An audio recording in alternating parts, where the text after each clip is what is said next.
Hoje eu quero compartilhar com você sobre o plano de Deus para cada um de nós. O plano de Deus para todos nós. Quando Deus criou o mundo, criou o jardim do Éden, criou o ser humano, Deus colocou o ser humano naquele lugar para que vivessem uma vida plena com Ele, vivessem uma grande comunhão com o Senhor. E o plano era de Deus que ali, a partir de Adão e Eva, multiplicasse, tivesse milhões de pessoas, talvez naquele lugar inteiro, e ali tivesse uma íntima comunhão com Ele diariamente. Então, o plano de Deus é que o casal multiplicasse, as pessoas multiplicassem, tivessem muitos filhos e tivessem plena comunhão com o Senhor. Então, desde o começo, o plano de Deus sempre foi essa de comunhão, sempre foi isso de gerar a possibilidade de viver juntos. E esse é o propósito do Senhor, e a gente tem que entender isso. Mas, com o pecado, com a vinda do pecado sobre o ser humano, com Adão e Eva, essa proposta de Deus acabou sendo interrompida. Não que o plano de Deus foi encerrado, foi retirado, mas o ser humano impediu, o ser humano cortou, abortou a ideia para eles daquilo que era plano do Senhor. Mas Deus manteve a ideia do plano original. Por isso, Ele programou, planejou a vinda do seu Filho, o Filho Jesus Cristo. E quando Jesus veio, depois de muitos anos, veio para tentar restabelecer essa comunhão e a ideia de família que Deus tinha e que Deus tem para o ser humano.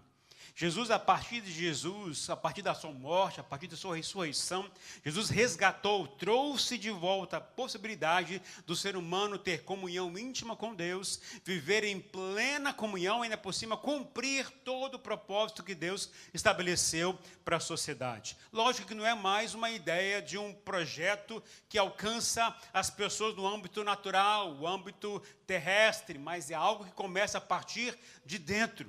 Algo que começa do interior. Então, a ideia antes envolvia tudo. Envolvia o interior e envolvia o exterior. Mas agora, a partir de Jesus, Jesus quis, então vamos consertar aquilo que está errado. Aonde está errado? No coração. Onde está errado? Na prática pecaminosa. Então, vamos corrigir isso que está errado. Então, Jesus veio e deu a chance ao ser humano a corrigir aquilo que está de mal dentro de nós. Eu quero compartilhar com vocês alguns textos que falam um pouquinho sobre o plano de Deus para todos nós. A ideia que Deus tem para o ser humano e o que Deus quer fazer em nossas vidas. E vou usar inicialmente o texto de Mateus, no capítulo 16.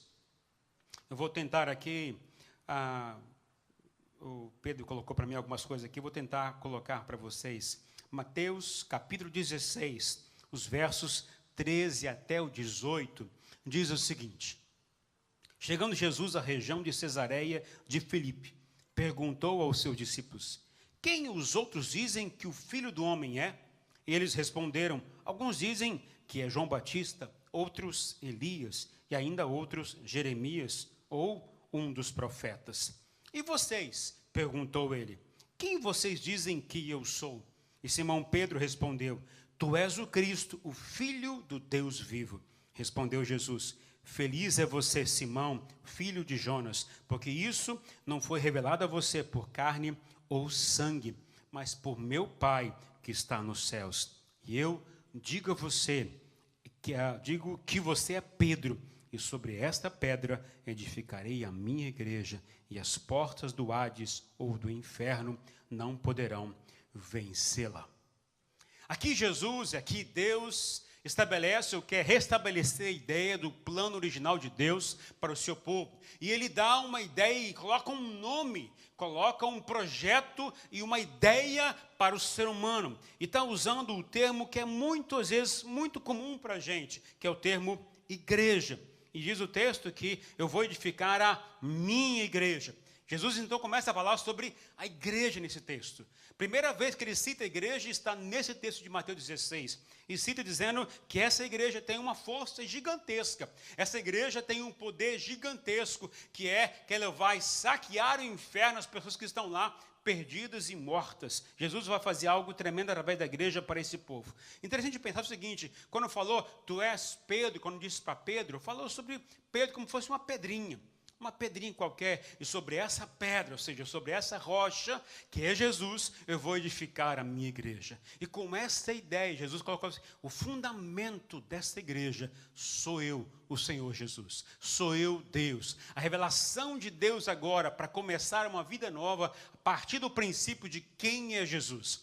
Deus enviou o seu Filho Jesus, para que a partir dele, nós pudéssemos construir a nossa vida. A partir do que ele ensinou, daquilo que ele vivenciou, daquilo que ele passou, que ele ministrou às pessoas, a gente tem que começar a construir a nossa vida. Eu não posso construir minha vida baseado em qualquer coisa que o mundo ensina, mas naquilo que o próprio Senhor disse que é verdade, porque ele é o fundamento. E com essa ideia, com esse princípio, eu pergunto, o que é a igreja então? O que Jesus quer dizer com uma igreja que vai edificar essa igreja? Que tipo de igreja é essa? Qual é a intenção de Jesus, de Deus, ensinar sobre o que é essa igreja? Antes de mais nada, eu preciso deixar muito claro que igreja não tem nada a ver com religião. Ninguém será salvo por vir à igreja. A salvação, ela é recebida de graça pelo que Jesus fez por nós. Então não é placa de igreja, não é igreja Zion, não é qualquer outra igreja que salva ninguém. Quem salva unicamente é Jesus Cristo. Mas ele deixou claro que a partir da igreja, nós vamos poder vivenciar o melhor de Deus aqui neste mundo. E a igreja está baseada, está fundamentada em Jesus Cristo e em tudo que ele ensinou. Religião, na verdade, nada mais é do que um conjunto de regras estabelecidas pelo homem para a tentativa de se relacionar com Deus. Isso não tem nada a ver com a igreja, porque a igreja, na verdade, é o povo de Deus. Sou eu e você. Isso a gente tem que entender bem. E essa igreja tem tanto poder, que o inferno não vai conseguir prevalecer contra ela. E olha que o texto está dizendo o seguinte, o texto não quer dizer que o inferno vai atacar a igreja, que o diabo vai atacar a igreja vai resistir. Não é isso que o texto está dizendo. O texto está dizendo que a igreja ela vai atacar o inferno e as portas do inferno não vão suportar o poder que existe nessa igreja que está fundamentada em Jesus Cristo. Não é a partir do que a gente fica na defesa esperando o diabo atacar, mas na verdade é a igreja que age, e quando ela age segundo o propósito de Deus, fundamentada na base que é Jesus Cristo, as portas do inferno não vão conseguir resistir, vão se abrir, e a igreja vai poder agir para trazer pessoas, tirar pessoas que estão vivendo na tristeza, na angústia, na morte, no inferno, e trazer para a bênção da alegria, da paz e do gozo que é em Jesus Cristo. Amém, queridos? Então, que poder é este que essa igreja tem? Como essa igreja tem esse poder? Como ela adquire esse poder para poder fazer tamanha façanha de poder ajudar milhões de pessoas? Porque essa é a ideia original que o Senhor tem para todos nós. Jesus ensinou, e isso passou para os seus discípulos, passou para os apóstolos, e começou então e surgiu a igreja primitiva. Na igreja primitiva, a igreja agia de várias maneiras, mas algumas coisas são muito claras da igreja primitiva e que mostram como é que essa igreja agia com tamanho poder que o inferno não conseguia resistir. Essa igreja, ela tinha como base o ensino dos apóstolos. Essa igreja tinha como base a oração, a comunhão com Deus. Essa igreja tinha como propósito seguir os ensinamentos que os apóstolos receberam do próprio Senhor Jesus. Essa igreja tinha como base partir o pão de casa em casa, viviam em grupos pequenos e ali repartiam da ceia do Senhor, falavam do Senhor Jesus e aprendiam das coisas que Jesus tinha ensinado no grupo pequeno. Essa igreja, ela tinha o prazer de louvar ao Senhor, de adorar a Deus. Essa igreja era tão alegre quando louvava o Senhor, que as pessoas de fora queriam saber o que acontecia aqui dentro. Porque tamanha alegria no meio do povo, o que a gente vivenciou aqui hoje, adoração ao Senhor, aquilo era tão comum todos os dias na igreja, porque a igreja entendeu o prazer que existe em adorar ao Senhor.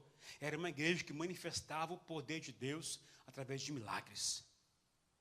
E com isso as pessoas vinham vindo, as pessoas largavam seus pecados, largavam seus vícios, largavam a sua vida perdida Com qual propósito? De se aproximar e de entrar na casa de Deus, viver na casa do Senhor. Agora, se eu fosse perguntar a você, será que as pessoas de fora, ao virem a nossa igreja, iriam encontrar esse tipo de igreja que está escrito em Atos capítulo 2? Será que se as pessoas entrassem aqui, se as pessoas apenas tivessem conhecimento da Bíblia, desse texto, e ao chegar aqui na igreja, iriam encontrar esse tipo de igreja que está escrito em Atos? Será que essa é a realidade? O apóstolo Paulo também explicou o que é essa igreja. Ele deu alguns detalhes a mais sobre como é essa igreja, na perspectiva do corpo do Senhor Jesus. Isso está lá em Efésios capítulo 2, os versos 13 até o 22. Efésios capítulo 3. Efésios capítulo 2, os versos 13 até o 22, que diz assim: mas agora, em Cristo Jesus, vocês que antes estavam longe, foram aproximados mediante o sangue de Cristo, pois Ele é a nossa paz, o qual de ambos fez um e destruiu a barreira, o muro da inimizade, anulando em seu corpo a lei dos mandamentos expressa em ordenanças. O objetivo dele era criar em si mesmo dos dois um novo homem, fazendo a paz e reconciliar com Deus os dois em um corpo, por meio da cruz, pelo qual ele destruiu a inimizade. Ele veio e anunciou paz a vocês que estavam longe e paz aos que estavam perto, pois por meio dele, tanto nós como vocês temos acesso ao Pai por um só Espírito. Portanto, vocês já não são estrangeiros, nem forasteiros, mas concidadãos dos santos e membros da família de Deus, edificados sobre o fundamento dos apóstolos e dos profetas, tendo Jesus Cristo como pedra angular, no qual todo edifício é ajustado e cresce para tornar-se um santuário santo no Senhor. Nele, vocês também são edificados juntos para se tornarem morada de Deus por seu Espírito. Esse texto, o apóstolo Paulo nos dá a dica de três metáforas sobre o que é a igreja. Paulo explica o que é essa igreja e como essa igreja deve vivenciar o seu dia a dia. Paulo está falando sobre três coisas. Primeira coisa, está falando sobre o corpo, que Deus vai edificar o corpo. Depois está falando sobre que ele vai ter uma grande família. E depois está falando que ele vai habitar dentro de nós. São três metáforas que Paulo fala sobre o que é essa igreja. A igreja é corpo, a igreja é uma grande família e a igreja é morada de Deus. Ou seja, Deus quer habitar dentro dessa igreja. Se a igreja é o povo de Deus, se a igreja somos nós, não é o edifício, não é paredes, tijolos, madeira. Se a igreja é o povo de Deus, então Deus quer construir nós, a todos nós, quer construir nosso corpo para ir e construir uma grande família e construir algo que Ele mesmo possa habitar dentro de nós. Eu quero falar então um pouquinho sobre essas três coisas, essas três características, três metáforas que Paulo fala sobre essa igreja. A primeira delas, eu vou falar sobre família. Falar de família é muito bom, porque família está falando em comunhão, falando em comer junto, em passear junto, em rir junto, né? Alguém está lá, alguém conseguiu uma promoção, você ri, você se alegra com essa pessoa. Alguém está lá, conseguiu um emprego melhor, ou conseguiu conquistar alguma coisa melhor na sua vida, e você se alegra, você abraça, você curte junto. Mas quando uma pessoa também perde alguma coisa, ou perde um ente querido, você chora junto, você abraça junto, você tem o desejo de consolar essa pessoa. Família é isso. Família, você também tem o prazer e até a atitude de corrigir o outro, de exortar o outro, de dizer assim, não.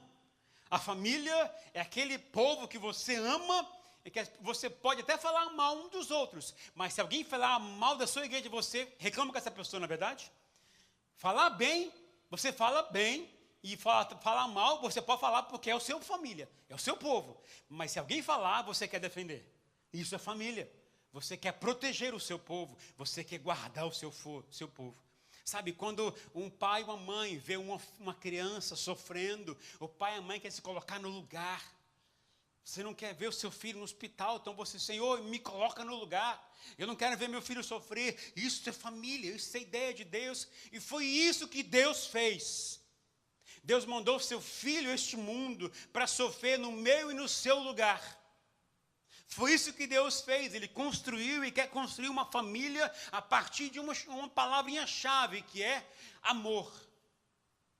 Na família você vive em amor, você tolera, você suporta, você ajuda. Se tem alguém sofrendo financeiramente, você vai lá e você coopera, você investe. Na família, igreja, você contribui, porque você quer ver que a sua família está crescendo, prosperando. Você ajuda o povo de Deus financeiramente, porque você quer que as pessoas melhorem na sua vida. E a igreja é a mesma coisa. E quando você vê alguém sofrendo, ou não com a família, alguém da casa sofrendo, não tem o que comer, você vai lá e compra e faz isso. Eu vi várias vezes meus pais fazerem isso, com irmãos da fé que estavam sofrendo. Eu me lembro muitas vezes, lá quando eu morei no Nordeste, eu morei em Campina Grande, o pastor não tinha muitas condições, estava sofrendo, porque não tinha o que comer em casa. Eu me lembro várias vezes eu saí com meus pais, ir no mercado, fazer uma grande compra.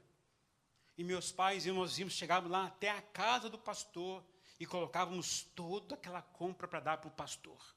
E isto é ser igreja. Isso é ser igreja, se preocupar com o outro e oferecer o melhor que você pode para o outro. Você não dá miséria, você não dá esmola para a família, você não dá um resto para alguém que você ama. Você faz de tudo porque você quer o melhor para a sua família. E isso é a ideia de Deus que Ele colocou dentro de nós. O Senhor quer que a gente viva em família, quer que a gente aprenda a conviver em família. Quando você aprende, conhece as pessoas a mais, você quer conviver de mais de perto com ela. Hoje conhecemos um pouquinho mais alguns novos corintianos. Yes! Palmeirenses nem tanto. Mas a gente conhece alguns novos corintianos, alguns palmeirenses, alguns cariocas. E a alegria que a gente tem é de poder repartir do que a gente recebeu de Deus para vocês. Porque a gente recebeu tanto de graça de Deus, que a gente não pode ficar só para a gente. A gente quer dar e repartir com vocês também. E assim a gente faz isso aonde? Nos grupos pequenos. Grupos pequenos é a nossa família unida, juntos com o mesmo propósito. E quando Paulo fala sobre família, ele está falando sobre amor. Mas quando fala em família, também fala em outra coisa. Fala em cumprir um propósito.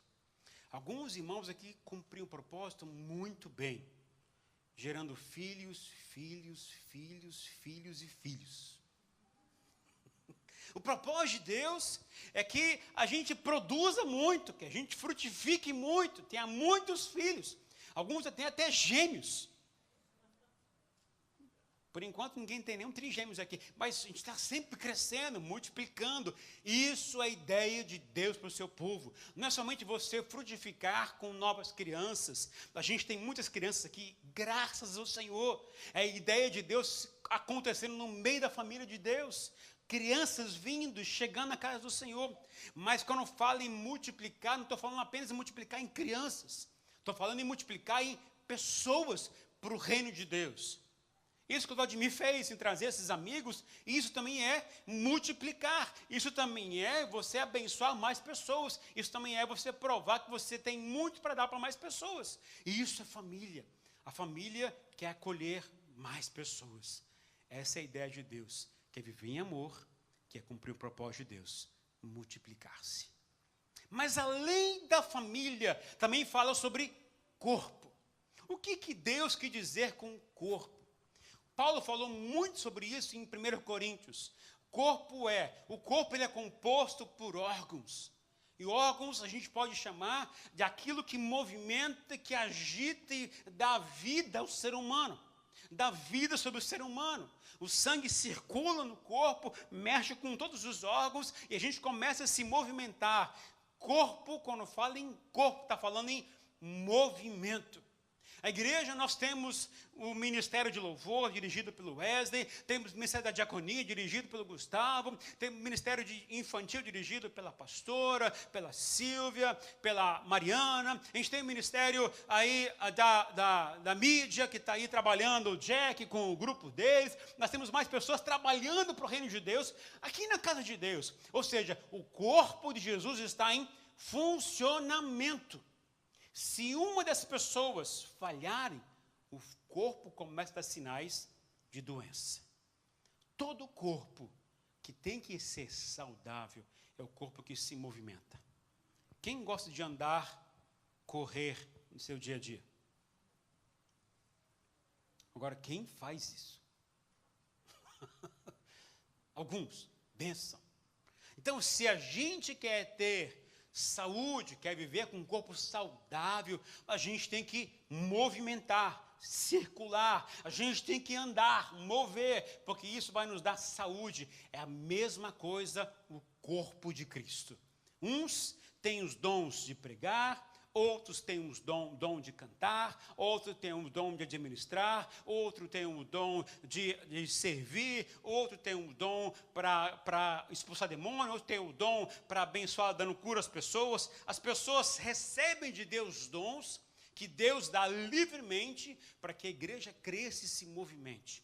Se você ainda não está envolvido em algum ministério, procure o pastor, procure a pastora. Vamos ver uma forma de você exercitar e trabalhar aquilo que Deus deu a você. Mas eu não sei que dom que eu tenho. Só começar a pensar aquilo que você mais gosta de fazer. Comece a pensar por aí. Alguns irmãos gostam de cozinhar. Temos um ministério para você na igreja.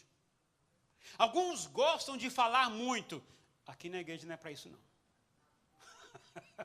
Mas a gente tem um lugar onde você pode pregar, onde você pode ensinar. Hoje em dia do cristão é que a agitação, o mundo secular, as atividades, as preocupações do mundo estão ocupando o nosso coração e nossa mente, que estão agora sufocando o nosso espírito para poder perceber Deus falar com a gente. Deus fala da mesma maneira, age da mesma maneira, toca da mesma maneira, mas nós hoje, nós mudamos a sintonia do nosso coração e temos dificuldade de perceber o Senhor agir. E isso não é novidade, isso não é novidade, já é uma coisa antiga. A gente pode ver na Bíblia que é uma história das mais lindas que está em 1 Samuel, capítulo 3, que é a história de Samuel, história de Eli. Eli era o sacerdote, alguém que representava a Deus, ou representava o povo para poder falar com Deus. O sacerdote é aquele que levava para o Senhor os pedidos de perdão. E Eli, aquele homem que já estava começando a envelhecer. Mas diz a palavra do Senhor que ele não conseguia mais ouvir Deus. Diz a palavra que a palavra era escassa, que não se conseguia perceber mais Deus falando, mas ele conhecia quem era Deus, mas ele não conseguia mais perceber e ouvir Deus falar com ele, porque ele estava começando a perder a audição espiritual, começando a perder aquilo que dava sensibilidade às coisas de Deus, para perceber o agir do Senhor. E uma bela noite, tinha lá uma criança, um adolescente que morava junto com ele, lá na casa do sacerdote. Essa criança era o Samuel. E Deus resolveu então falar com Samuel, porque agora Eli não conseguia mais ouvir Deus falar. Então, quem sabe Samuel poderia ter mais sensibilidade para ouvir Deus falar. Mas então Deus vai e aparece no quarto onde está aquele adolescente, Samuel. E diz então para Samuel, Samuel, Samuel. O que acontece? Samuel se levanta, ouviu uma voz diferente. Ou seja, a voz de Deus não é a voz comum, igual a minha e a sua. Há uma voz diferente, pode ser semelhante em alguns aspectos, mas ela é diferente. E ele então se levanta da cama, confundindo a sua voz, ele vai em direção a Eli. E ele estava dormindo. E ele pergunta, Eli, você me chamou? E ele disse, não, meu filho, não te chamei, volta a deitar. E onde estava Deus? Lá no quarto de Samuel. E então Davi, ou Samuel, volta para o quarto, deita de novo, dá uma cochilada, e Deus, uma vez lá no quarto, ou seja, Deus está no mesmo lugar, falando da mesma maneira, Deus não muda a forma como fala com a gente, mas ele ali não conhecia a voz de Deus, então Deus diz, Samuel, Samuel, e Samuel se levanta da cama e vai de novo lá no quarto de Eli, e fala, Eli, você me chamou? E ele disse, não te chamei, meu filho, volta a deitar. Ou seja, até então ele não estava nem percebendo que era uma possibilidade de Deus falando com ele Samuel. E volta então Samuel, deita na cama. no mesmo quarto onde Deus está, onde Deus falou do mesmo lugar para ele, onde Deus chamou naquele lugar. Então lá está Samuel, e Deus mais uma vez, Samuel, Samuel, e Samuel se levanta correndo, e vai até o sacerdote, sacerdote, o Senhor me chamou? O sacerdote, eu não te chamei, meu filho. Aí o Samuel disse, ele disse, pode ser Deus. Quando Deus, você ouvir de novo a voz, diga para o Senhor, Senhor, fala, porque o teu servo ouve. Eli, sem discernir que era a voz, disse, pode ser que seja Deus, então diga isso para ele. E Samuel deitou, mais uma vez, lá no seu quarto, onde estava Deus. E ali naquele lugar, então, Deus disse para Samuel, Samuel, Samuel. Aí o Samuelzinho se levantou e disse, Senhor, fala, porque o teu servo ouve. Sabe o que acontece muitas vezes, queridos, com a gente? A gente às vezes está acostumado a ouvir uma forma que a gente acha que é Deus, mas em nossa consciência a gente não consegue discernir que é Deus falando com a gente. A gente vive meio que perdido neste mundo. A gente faz coisas achando que é Deus falando. A gente até se empolga, põe o coração, põe esperança naquilo. E quando você vê a coisa não acontece, então não era Deus de verdade. A gente está começando a perder a noção e a sensibilidade da voz de Deus falando dentro com a gente. Samuel não conhecia a voz de Deus. É como se eu ligasse para ele e quando pegasse o telefone e dissesse, Samuel, sabe quem está falando? E eu vou dizer, não conheço sua voz. E Deus às vezes fala com você e chama você para fazer alguma coisa, chama você, desafia você para fazer alguma coisa, e você diz, eu não conheço você, não conheço a sua voz. A pior coisa que existe é a gente ter um dia, ter conhecido a voz, ter sensibilidade às coisas de Deus, e agora a gente não consegue sentir mais, não consegue ouvir mais, nem discernir que é a voz de Deus, esse é o nosso coração. Mas Deus, quando Ele formou a igreja, sabe o que Ele fez? Ele imprimiu, Ele colocou dentro de Deus, Ele colocou dentro da igreja, dentro do povo de Deus, o Espírito Santo. Ele mora dentro de mim e de você. Você não precisa ficar gritando para o céu para perguntar, Deus, fala comigo agora. Porque Ele está morando dentro de você. Você pode conversar com Ele livremente e falar, Espírito Santo, não estou conseguindo entender. Me explica, pede um sinal e vai atrás daquilo que Ele pode explicar a você, até você discernir que é Ele de verdade falando com você, até você voltar a perceber que Ele está querendo te dar um recado, e te dar uma orientação, te ensinar o que fazer. Quando Jesus disse que ia enviar o Espírito Santo veio com qual propósito? Guiar a igreja, convencer a igreja do seu pecado, ou seja, daquilo que separa você de Deus. O Espírito Santo foi enviado para instruir a igreja no caminho que deve andar. O Espírito Santo foi enviado para falar sobre Jesus Cristo para você e para mim. Ele foi enviado para consolar, confortar, ajudar a gente. Ele está dentro da gente. Não é alguém que você pede conselho. É alguém que está lá para dar ordem para você fazer aquilo que é melhor. Porque Ele sabe o que é melhor para você. A igreja é aquela que submete ao senhorio do Espírito Santo. O corpo somos nós e a cabeça, o cabeça é o Senhor Jesus Cristo. E Ele dá ordem, mas como é que Ele movimenta em corpo inteiro? Através do Espírito Santo. Quando a pessoa morre, o que acontece com ela? O Espírito sai dela e vai para Deus. O que acontece? Isso é a morte. Quando o Espírito sai, quando você perde aquilo, você acabou sua vida. Quando Deus criou o homem e a mulher, Ele soprou sobre as narinas do homem, soprou o espírito de vida. Mas quando o pecado veio, ele bagunçou isso dentro da gente. E agora Deus, através do Senhor Jesus, restabeleceu a possibilidade de você ter dentro de você o Espírito Santo. E isso é a ideia do Senhor para a igreja. O Espírito Santo não é meu.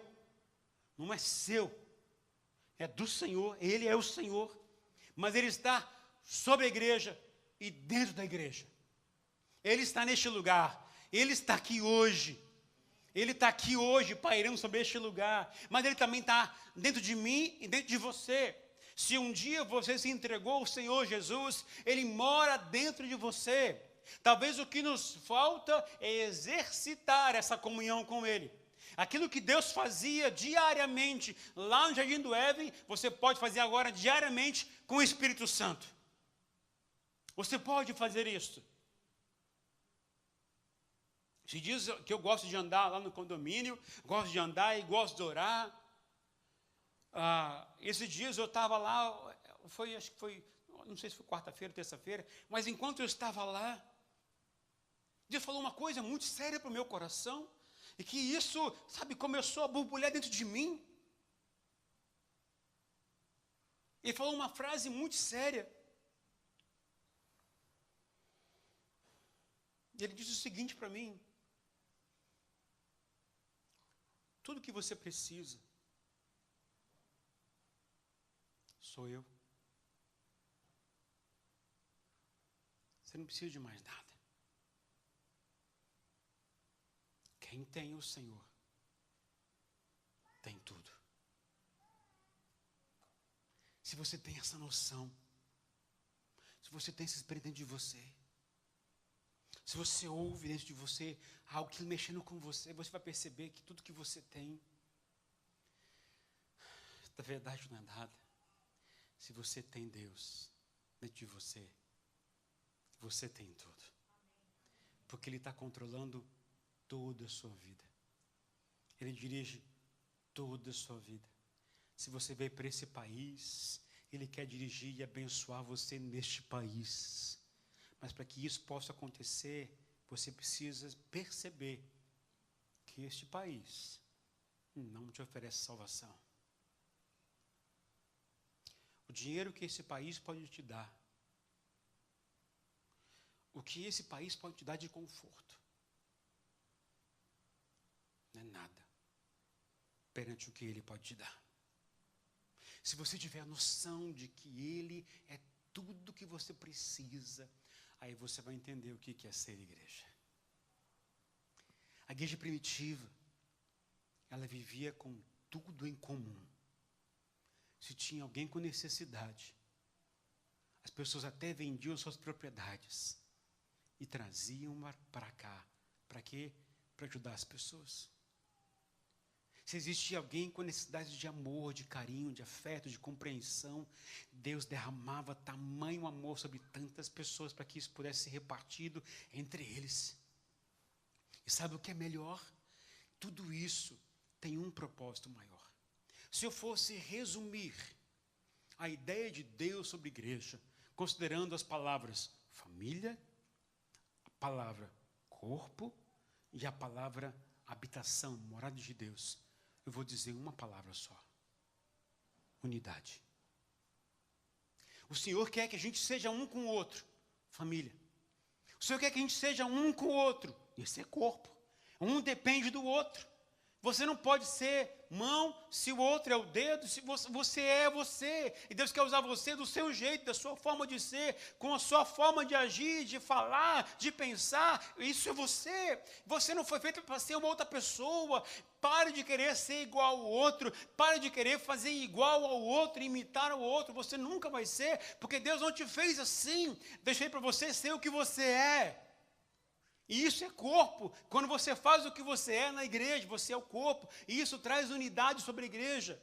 Mas além de família que é unidade, corpo é unidade, a morada de Deus também é unidade. Porque Ele vai morar com você, e isso vai gerar unidade entre você e o próprio Deus. E isso não acontece por nada, isso acontece porque alguém orou por nós para que isso pudesse acontecer. O Senhor Jesus disse lá em João capítulo 17, Ele fez uma oração das mais lindas, mas eu vou apenas citar a parte final, João 17, de 20 e 21.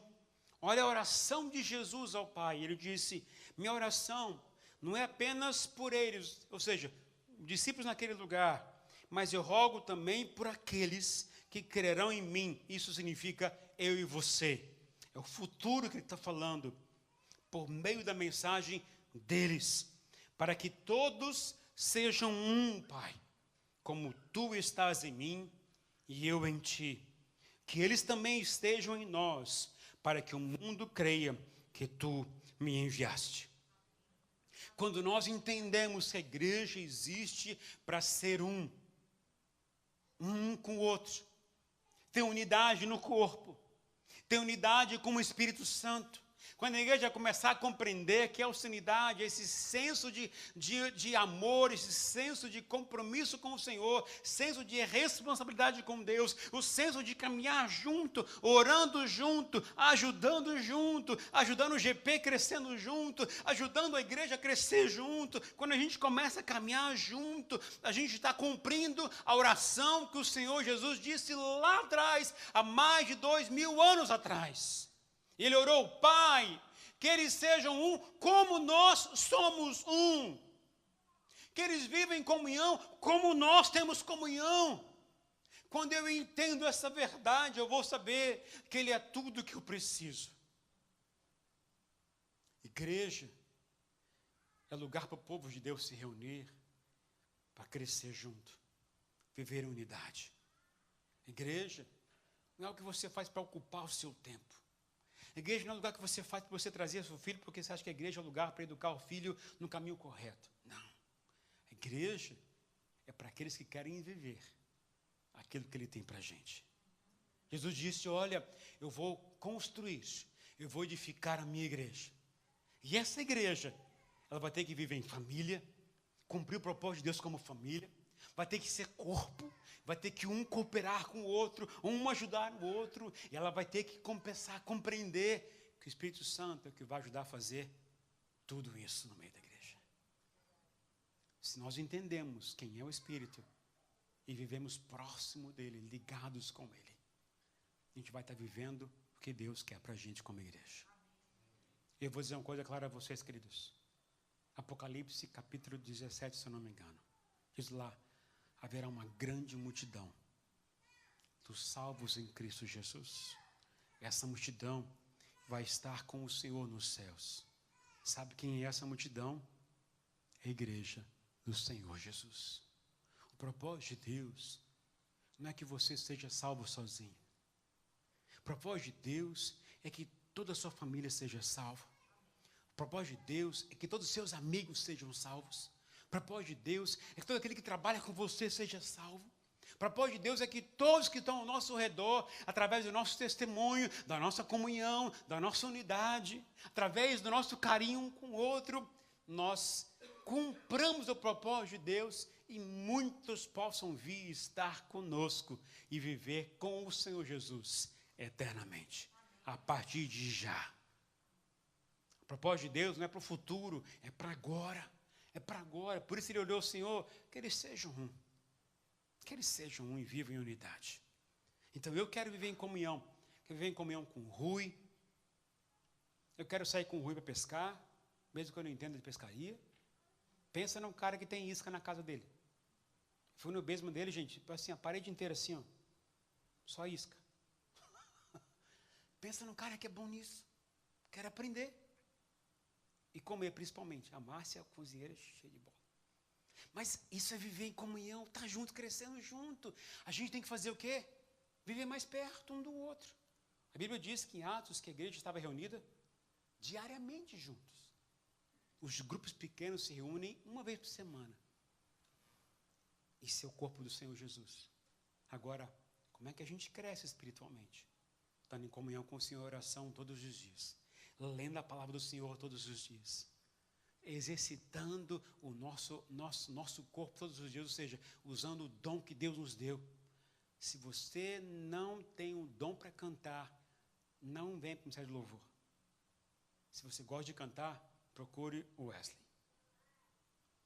Se você gosta de receber as pessoas, o diaconia. Eu não posso colocar um diácono que fica lá fora, na porta, emburrado. Não dá um sorriso. Não é? Vai espantar o povo. Quem tem que estar na diaconia, sorrir, tipo Elias.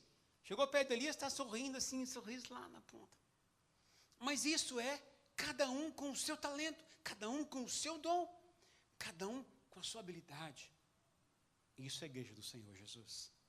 E esse convite do Senhor para ser igreja é o que Jesus faz para nós. Igreja verdadeira, ela que tem esses parâmetros, essas colunas na sua vida. E eu quero isso para a nossa igreja. Eu quero isso para a nossa igreja de forma integral. Te convido a ficar em pé nesta hora. Te convido a você pensar um pouquinho no seu compromisso com o Senhor, o seu compromisso com a família de Deus. Você ama estar com a família do Senhor? Ama estar com o povo de Deus? Isso é o que Deus nos chamou para poder vivenciar. Em comunhão, estar junto. Se você ama o corpo do Senhor Jesus, ama a igreja do Senhor, corpo, você vai ter prazer de trabalhar para o Senhor. Prazer de servir ao Senhor no grupo pequeno, ajudando a servir no grupo pequeno e também aqui na igreja. A nossa igreja ela é dividida em grupos pequenos, temos hoje 14, e queremos multiplicar a partir de setembro, para quem sabe ter mais 7, 8. Nós vamos agora abrir lá em Long Branch, vamos abrir agora em South River também. Vamos chegar nesses lugares para poder espalhar o reino de Deus. Queremos mais pessoas na família do Senhor neste lugar. Eu quero contar com a sua oração, quero contar com o seu empenho, a sua dedicação para que o seu GP cresça, para que mais pessoas venham para o reino do Senhor através do seu GP, da sua família, do seu exemplo de vida. Faça que nem o Vladimir fez. Traz os amigos para a igreja, para a gente estar junto. E isso é ser família, isso é viver em comunhão, em corpo. Mas vamos dar espaço para que o Espírito Santo possa agir dentro da gente também. Convido você nesta hora, você orar ao Senhor. E pedir para que Deus abençoe a sua igreja. Abençoe a Zion. Nós terminamos a comemoração do mês, de um ano da Zion. Mas agora a vida continua. O próximo ano vai ter que ser um ano repleto de obras para o Senhor, para glorificar o Senhor. Então convido nessa hora você a orar ao Senhor. Você pedir para que Deus nos ajude a ser uma igreja que é família, que é corpo e que é habitação do Espírito Santo. Convido você a orar agora por nós, pelos pastores, pelos líderes dos ministérios, líderes dos grupos pequenos. Convido você agora a interceder por todos nós, para que essa palavra seja verdade na nossa vida, na nossa igreja. E as pessoas possam vir neste lugar porque querem viver numa grande família, que é a família do Senhor. Querem trabalhar por um grande corpo, que é o corpo do Senhor, que tenha Cristo como cabeça. E querem ter dentro de si o Espírito Santo também.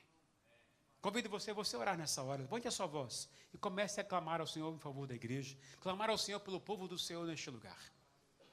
Deus, em nome do Senhor Jesus, estamos aqui como povo do Senhor. Temos o propósito, Pai, de amar ao Senhor, de viver e servir ao Senhor.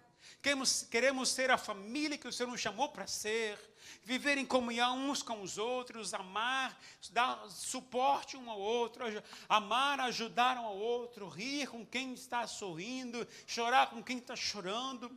Queremos ser uma igreja que vive a unidade da igreja e a unidade da família. Um ajudando o outro e trazendo mais pessoas que possam participar e viver na nossa família. Queremos também ser corpo do Senhor, onde todo mundo deseja trabalhar para o Senhor, trabalhar para o teu reino. Queremos ser uma igreja que trabalha porque tem compromisso com o Senhor, tem responsabilidade com o Senhor, tem um compromisso com o reino de Deus.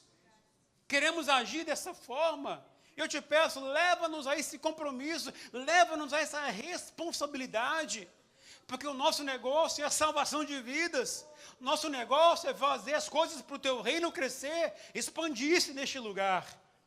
E também queremos, acima de tudo, ser guiados pelo teu Espírito Santo. Queremos, acima de tudo, ser orientados pelo teu Espírito, para falar, para viver, para sentir, ou para ser guiado o tempo inteiro por Ele. E eu te peço, Pai, se por acaso existe alguém no nosso meio que está deixando de ouvir o teu Espírito, por favor, reaquece o coração dessas pessoas. Dá a eles a sensibilidade correta e a percepção correta da voz do Senhor. E se aquele que nunca ouviu ou nunca sentiu o teu Espírito Santo, que a partir de hoje o Senhor possa mover-se de forma diferente sobre eles, para que eles possam perceber que o Senhor é com eles, que o Senhor está na vida deles e vai guiá-los todos os dias da sua vida. Eu quero clamar em favor desses irmãos que vieram aqui nos visitar nesta noite. Deus, que alegria poder vê-los aqui na tua casa, alegria poder conhecê-los nesta noite. Eu quero pedir, Pai, que o amor do Senhor esteja sobre cada um deles. A paz do Senhor inunda seus corações e que, acima de tudo, possam perceber que o Senhor é tudo que a gente precisa. Que eles tenham os seus corações abertos para receber do Senhor a bênção do Senhor. Nós declaramos, Pai, aqui diante do Senhor, que nós os amamos já, em Cristo Jesus, e queremos o melhor para eles. E o melhor sempre vem do Senhor. Deus nos abençoa como igreja, nos sustenta, que nós sejamos essa igreja que o Senhor quer que a gente seja, que vivamos em unidade. Esse é o teu propósito para todos nós. É a minha oração, em nome do Senhor Jesus. Amém e amém.